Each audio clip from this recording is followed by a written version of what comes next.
Welcome back. Thanks so much for joining us today on this Father's Day. That's right. That's right. And I'm joined here today with Deborah Shriner, Jim Leahy, and myself. And we all have something in common. We all have fathers.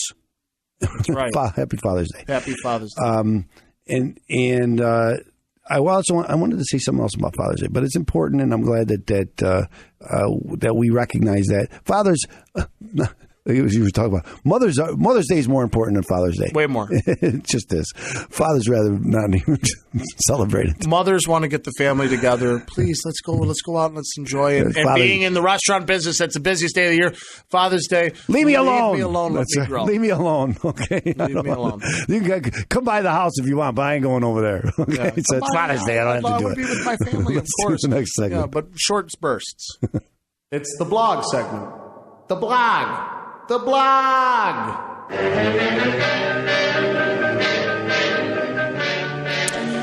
It's the blog segment, ladies and gentlemen, and today we have great content-driven material. I keep trying to push it because, remember, sometimes we're not going to be able to answer your question. I don't mean sometimes. Most of the time. Your particular question, because first off, you haven't asked it, because we also do a live streaming of this show on Fridays on YouTube, and you can go to the law office of Stephen A. Leahy to see that. Also, you guys aren't mind readers.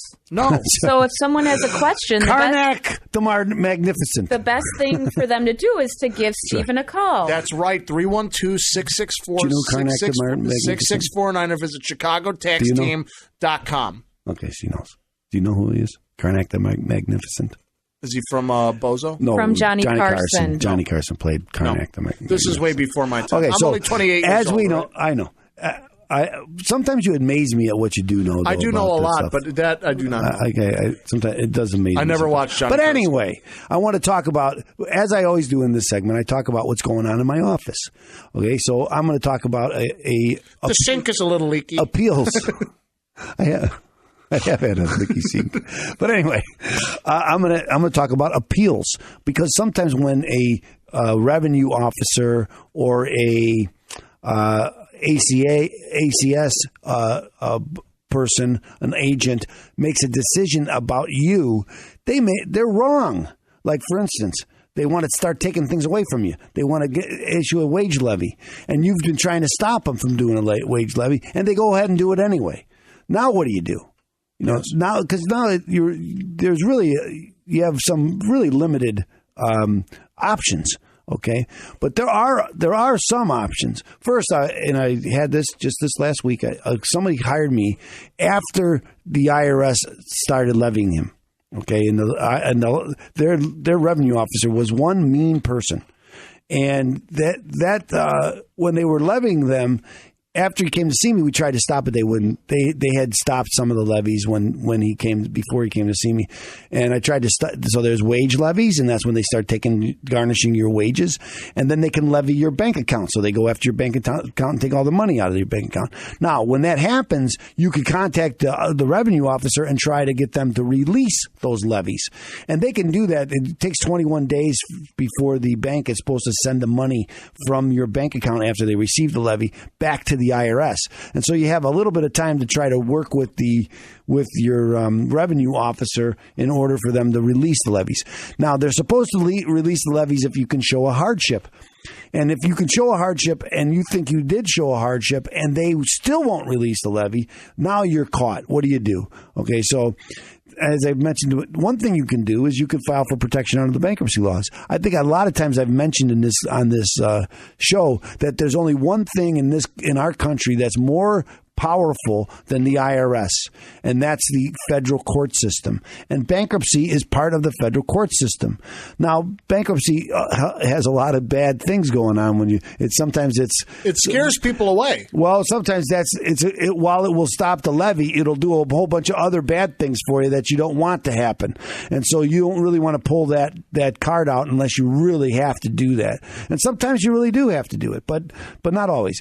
And then there's another one. It's called a cap.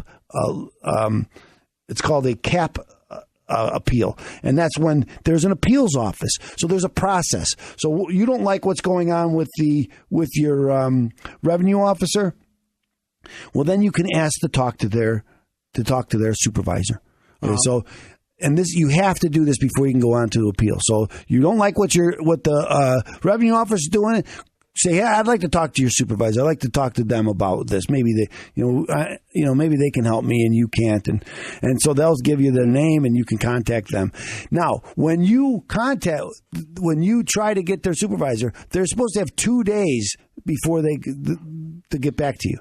They're not supposed to ignore you. Now, sometimes they do ignore you. And this is what happens. You try to call your revenue officer sometimes, and they don't answer the phone. Yeah, and now likely story. Yeah, and they're garnishing your wages, and you're trying to work with them, and they're not answering your phone. And what do I do now? Yep. Okay, so I go around, and I try to find who their supervisor is, and I call their supervisor. And then I talk to their supervisor. Well, some supervisors are really easy to work with, and they want to help, and they want to try to solve the problem. But some aren't. Some are part of the problem. Some are so hung up on the power that they have that they don't really care. Well, the guy owes money, doesn't he? Yes. Well, that's enough for us. He owes money. We're going to collect. That's my job. I'm going to collect it. I'm going to take it. Like, wait a minute. And I had one tell me this last week. We're not in for sad stories. I said, actually, sir, you are supposed to listen to sad stories. It's called a hardship. And in the code and in the manual, it talks about hardships. And if I could prove a hardship, you're supposed to release the levy. Yes. Okay. So.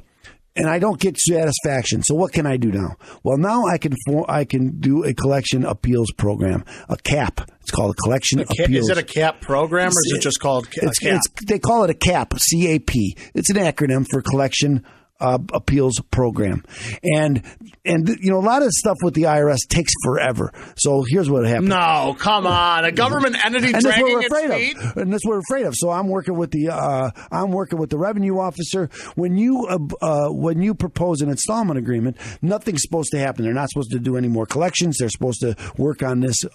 They can either deny your request for an installment agreement, but there's a process in which they're supposed to do this. There is a shortcut. Anyway, I'm going to cut to the chase. I don't want to spend a lot of time on that. But what happened is they went ahead and levied my client, even though we had an installment agreement in. They're not supposed to do that. Bomb.